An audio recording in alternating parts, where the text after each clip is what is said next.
always interesting to see the past through different eyes. Certainly the smoking and the dress and the things that are incidental are always very interesting in seeing vintage clips like that. And I, as an archivist, I find it fascinating to look at those unintended details, which are extremely interesting. I think that these two programs, which are in various places hilarious to us looking back, show the ongoing interest of the university in a little bit of navel gazing, to put it mildly. I think that universities have always been interested in their role and looking at what they're doing, and have been interested in examining themselves, and I think these two programs show that very clearly. I really like the differences of opinion, and the fact that many of the same topics that we're interested in today are still being looked at then. I think the ideas of governance, the notion of the role of the faculty, the who goes to university, all the various things that were discussed are things which we're still looking at today. And I think when you look at university newspapers going way, way back, you see the topics are all the same. The topics for students are the same. It's the same subjects again and again. You wonder sometimes, you know, if you're in some kind of a time warp and only the details have changed, because the things being discussed are almost identical. And I'm not sure that it's easy to gauge whether we've gone forward or not. I think the debate is perhaps a little more sophisticated these days. Certainly the presentation, the media sophistication is dramatically different. You'd never see the kind of formats that were there then. Today, we're a lot more slick in what we do now than we were then. But I think the debates are very similar. And it's just interesting to sort of place the debate in some sort of historical perspective. I think that it was talked about in terms of the humanities and social sciences. We didn't see the social sciences section of this series, but the way universities were divided at the time was very different from what we have now. At both Loyola and Sir George Williams, the emergence of departments as separate units was relatively, in some cases, not there yet. It was only in the early 60s that departments emerged at Sir George Williams, and they were beginning at Loyola at the time. They were designated in 61, and things had been divided along divisions rather than faculties. And at Sir George Williams, it was only in 63 that there were separate faculties, in fact. There had been divisions of arts, science, and commerce, and then there became 4 separate faculties in 63. And that development of those things into more delineated areas of learning was happening at that time, certainly in both institutions, and changed as time went on and became much more rigid and much less sort of interdisciplinary. So I think that it's certainly interesting to look at these things from many different perspectives, including the way the university presented itself, the way the university thought about itself and presented itself publicly, and the very fact that both the university itself was interested in presenting itself to the community, and the TV station was interested enough in looking for content that it went to the university to look for this kind of program. I think you'd be very hard put to find a TV station these days that would look for a series talking about the role of the university. Just interesting to see the changing role of the media in relation to the community. All kinds of things to look at, I think, in this series. That's great. Thank you, Nancy. Speaking of details, the pins on the lapel. Any idea what? They're for the female they're English student. They're club pins and evidence of different activities, and this person was clearly very active. University activities? Yes, university activities. So she might have been part of the debating club, she might have been part of the student council. Impossible to identify what they are. But that was a university blazer, which was very common at the time, and had the university crest, Sir George Williams crest on it. And all of those things on her lapel were different pins for different activities over the time she had been at the university. Great, thanks. Judith, would you like to? But, going from the pins, that was a quite paternalistic setup of the seminar. The father encouraging those students, and each one knew how to step forth and express him herself, and they were selected, I am sure, to express each nuance of that possibility. It is, as Nancy was saying, kind of back to the future and forward to the past. I mean, it has a recursion to it in both the way it was set up as a discussion and as we hear these discussions now. In 1993, I, under the auspices of ACUTE, the Association of Canadian University Teachers of English, and the various federations, organized a roundtable, which we called, and then the proceedings were published, Fields and Boundaries, the shifting shape of disciplinarity in the humanities. Okay, so that's 1993. This last year, ESC, English Studies in Canada, has a special issue called, think about it, Rethinking the Humanities. and some titles, the University as Institution and Idea. Towards an alternative future for Canada's, and this is an important word, touched on in that discussion of administration, but not talked about in these terms, towards an alternative future for Canada's corporatized universities, because that is probably a kind of a new element in the discussion of the future of the universities when there is so much necessary, unnecessary, debatable relationship between granting councils, businesses that support grants that work towards specific ends, other titles. 20 years after the death of the book, literature, the humanities, and the knowledge economy, and so on and so on. So these discussions just do not go away. The only thing I will sort of add to this is my experience, because I come to Concordia via Loyola, and via Loyola before there is a Concordia. And Loyola, of course, as you undoubtedly know, it was a very different kind of institution.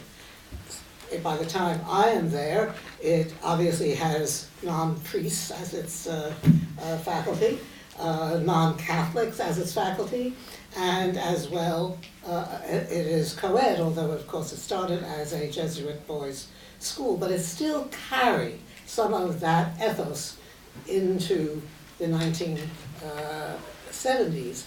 And so there was a kind of different feel to what education was and how a classroom was set up and what was going to happen when it joined this downtown night and day working class, Sir George Williams, YMCA, the whole transformation of the individual through the education process. No, that was a little liberal arts college all the way to the west. And how it kind of could work together and then together repeat and rethink and offer for our discussion today, just what the university is all about. And one other little addendum, in that discussion of the you know, 4 faculty members, you know, the lady and the guys.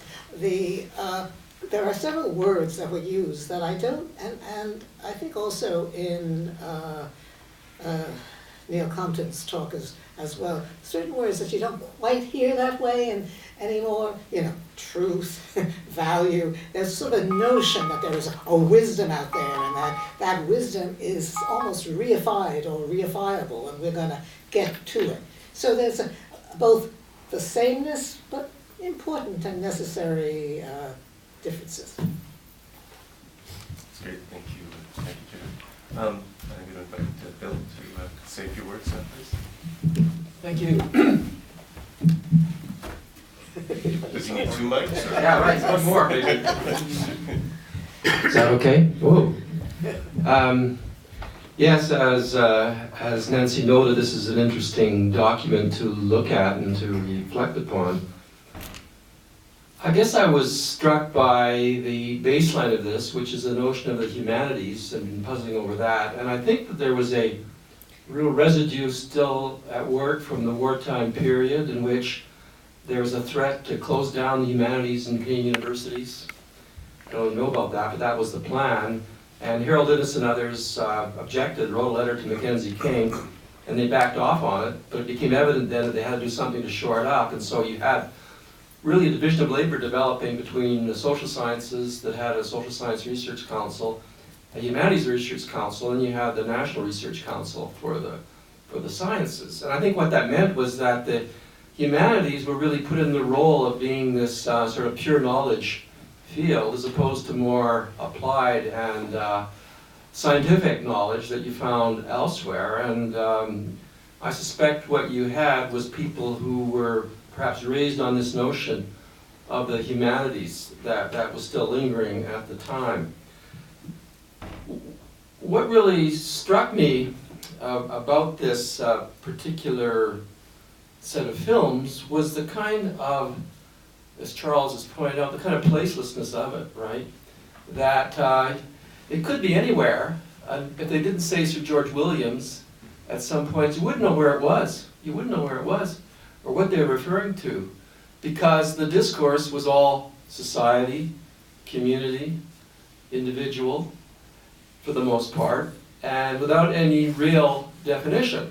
I mean, to use the terms that they were discussing, I mean, I found that this was kind of flat characters, right, rather than rounded characters, if you want to apply it to the world they're looking at. You know, like, you're saying, well, where's the nuance, where's the detail, what are you talking about? What is the society? So I'm wondering if there were some, lingering effects of this, because you could see this film made in 1961, which was really the kind of lull before the storm, right? It was kind of a early Mad Men, I suppose you could say. Kennedy, 1960, Diefenbaker, Feminine Mystique, 1963. Things kind of building up in the 60s, and when all hell was breaking loose. And you kind of wonder if there was a kind of connection between what happened in the 60s and then the kind of mindset you see here. And maybe there was a lack of ability to be able to withstand the new changes that were taking place. Because after all, the population of Montreal increased around 70,000 from Caribbean immigrants in the 1960s. And you don't see any evidence of this here. It's all kind of pretty kind of lily white, well, completely lily white, I suppose, membership, and there didn't seem to be any sensitivity to this kind of issue. So imagine when you've got suddenly an influx of a new population with different cultures, different demands, different sensibilities, coming to university and then being in contact with people who are used to, I think, a more sedate kind of reflective world. And I think lacking a nuance about the world, it seemed to me, maybe it was just the style of the time just to say society or community or the individual. And of course man for everybody, although you've got a class full of people that are obviously not men, but it was used to refer to them as well. So again, a kind of a bizarre mixture, I think, of a kind of sexism and I think a lack of engagement with really what was going on. I mean, I think I did appreciate some of the dialogue and discussion, and I think that was exemplary, but all the same, there was a kind of underlying authoritarianism that was there. I mean, when the theater teacher said, okay, relax, everybody kind of relaxed, that was there. And then the way that they were, I think, generally fairly dismissive of the hoi polloi students. I mean, I think they said, well, you know, the masses there, they're not really prepared for education, they just want to regurgitate, and they just want to pass their exams, and they're in these large classes, and they're just kind of an occupational hazard for the great professors and researchers in this hierarchical institution that's there. And so I'm wondering as well whether there's a kind of looming problem there of a kind of authoritarianism and an inability to be consultative about issues and problems with the students and with faculty, that maybe they weren't equipped to be able to confront the kind of crises. I mean, if you think about it, Concordia's been a very crisis-ridden institution, right? I don't know if anybody wants to contest that and have a nice debate about it, but think about it. I mean, you've got the 69 computer riots, then you've got the Fabricant affair, right, 1992, and then you've got the whole Netanyahu incident, and then more recently, the whole governance crisis. And I'm kind of wondering if there's some kind of, you know, cultural, historical basis for this, in terms of not really being equipped to deal with crisis. And so, I guess to conclude by, you know, quoting Wittgenstein, I wonder if this can be seen as a whole cloud of philosophy condensed within a drop of grammar here. And this, I guess, set of films being a drop of grammar, which I think is a tip of the iceberg of this broader reality. Thank you. That's great, thanks. Listen, I mean, on that point, on exactly that point, there's one moment in the second one, the Role of the University, where I'm already forgetting the name. Is it Professor Black with the beard? Yes. Black, Is that right? yes, Okay. yes. Where he says something about administration, and then Sid Davidson says, "Okay, let's just leave it at that." Well, And shut so up, it moves you. on from administration, but then administration then comes back again. And do any of you have any idea what the subtext of that is? Because Well, it I does think he suggest had that it there's in a his, I mean, my sense is that he just didn't want to get there yet. I mean, there was on his Oh, sequence okay, that he okay. wanted to kind All right. of step out with administration rather than let that kind of muddle in with Right. his scenario. Okay. I don't know. Okay. Just Yeah. going back to what you were saying, Bill, not that many years later, it was Bob Ray, who was at the time president, principal of the university, who was the beginning, who coped with the beginning of the computer riot, and coped with it very badly, and in fact resigned very, very much into the beginnings of it. So I think it's a very valid point. The university was not equipped to deal with that kind of conflict. Very clearly, the whole governance structure was completely unable to deal with that kind of issue. And the governance structure changed dramatically after it. Well, I would simply add to that that is universal, or at least North American. I came to Loyola from huge upheavals at Cornell.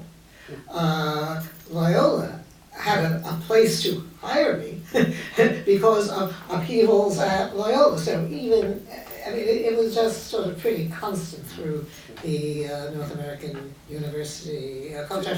Kent State was only a couple Through of years society, early. in fact, there Yeah, were yeah. changes Yeah. in people's expectations. There wasn't that kind of willingness to obey, if you will.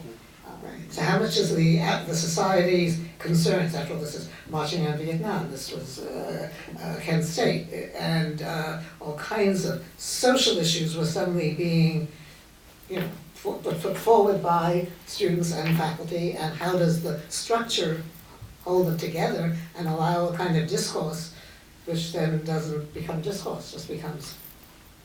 And I think this, in some ways, as you were saying, these films are sort of a documentation of that kind of reality where there was a much more need to accede to authority. And it's a sign, you know, it's a document of its time, definitely. Can I open up to questions? Anyone? Yeah, Will, please. I mean, what you said, Bill, just, yeah, there's no mention of Montreal, there's no mention of Quebec, there's no mention of, it's almost like a Canadian police show that doesn't, it's trying to. But I'm wondering if you were to look, Professor Hertz, at, you know, the acute symposium on the future of the humanities, the one in '94, and then now, if there's more reference to place, or if in fact still there's a kind of an identification with a relatively abstract disciplinary community. Well, I mean, now, for example, some of the titles I didn't read had to do with, one, for example, different knowings and the indigenous humanities. So there is a sense of, you know, the university within a Canadian culture that is not, you know, simply some notion of, you know, the white Protestant young man. So, and back, you know, 20 years earlier at that Fields and Boundaries discussion, how you slice up the humanities, what does one subject have to do with another subject, was very much thought through in terms of, and there this was acute, the Canadian university structure. And of course, here at Concordia now we have the Center for Interdisciplinary Studies that, you know, tries to, you know, get different units to work together and to find their own means of structuring that experience rather than being told, well, this is how you are supposed to operate. You're all flat characters, only I am round.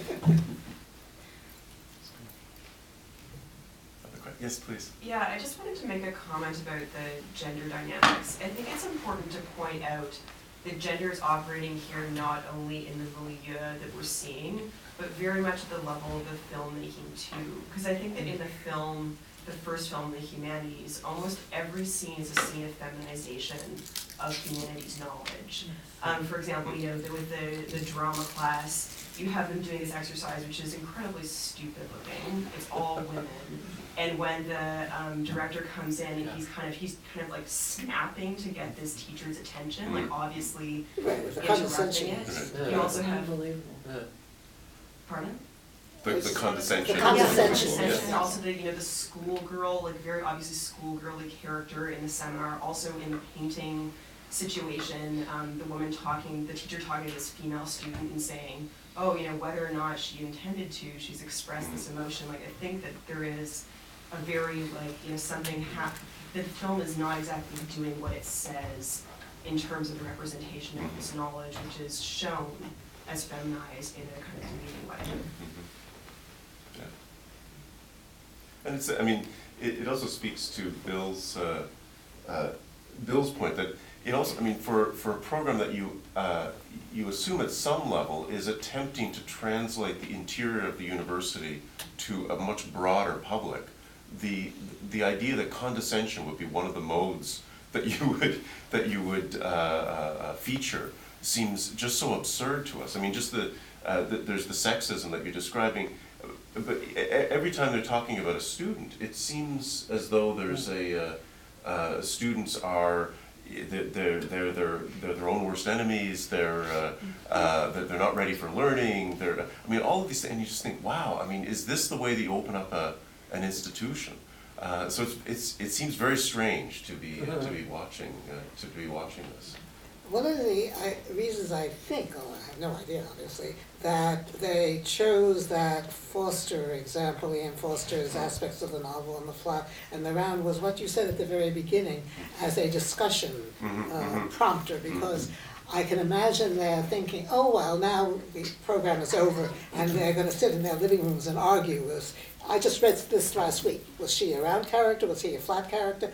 And so I think there was something of that intention. However, you know, clumsily it might have been realized, and how sort of poorly, I love Ian Forster in that aspects of the novel, and how poorly it was being negotiated in the seminar as a way of teaching it. But that aside, I think they were thinking about it as, an interesting way to open up that at-home discussion, bringing the university home. But I think that the choice of that particular drama exercise, it was so incredible a choice on the part of the university, and the drama was relatively new at Sir George Williams at the time, and I'm trying to imagine why they would have chosen that, and perhaps thinking that Norma Springford, who was a very experienced actress and who had been involved with drama for a long time, might be more comfortable in front of the cameras. I'm trying to imagine the dynamic that might have gone on, and I'd love to see the administrative records that might be attached to that, of how those choices were made, because it's a very odd choice. Didn't present the university well. Just a note on Norma Springford, she did not like television. She rejected that. There was a student who tried to do a television project at one of her theatre classes in the late 60s, and she sat down, looked at it, went and left the room. Well, after this experience, I would imagine she would have, because it didn't present her in a good light either. No, Yeah. It was- One other comment I had, it's very interesting that the University Charter of 1948, and it seemed to take them until 57 to really find their identity. Well, that's a little misleading, because the university got the charter in 48 and changed its name in 10 years later. And it was very deliberate. It was very deliberately done. It stayed as Sir George Williams College until the late 50s, because they wanted to maintain that sense of a small institution where there was not this huge behemoth that was impersonal. They very much wanted to maintain their small status, despite the university charter. They wanted the university charter, but it was very deliberate. It was not a mainly research institution. It was mainly a teaching institution, and had slowly evolved over time. And graduate work only came in the mid-60s. So it was at this time in 61 when it was moving towards being a research institution. Actually, another comment I had, it was even when I arrived in 1968, they were still running colleges. They still had the secretarial school. They still had all this sort of stuff was still going on there somewhere, and it was this kind of... Right, but that was part of the YMCA. Yes, it was, but it was still Sir George Williams, and Yes. so they were kind of moving from that model of college with all this kind of skills training stuff into becoming a university, and even in the late 60s you could feel this tension. The within university institution. actually separated financially from the YMCA in 1966. It had been part, that they had been tied together Yep. until 66. Yeah, So exactly it this had, was- the child had outgrown the parent a long time before, but there was still Yeah. these residual things like Yeah. the School of Retailing and the Yeah. high So school. 1961 and the this was being business done school. actually while they were Yes. still Yes. together. So Yes. that's maybe They were part of the together, flavor of they were it. together in theory, not so much in practice, actually. But It was the YMCA that ran the high school and the business school and the School of Retailing. But the college still had the evening division within it. Did it? Oh, absolutely. Okay, and that I think is one of the things that were missing from that film, was the sense of the older student and the work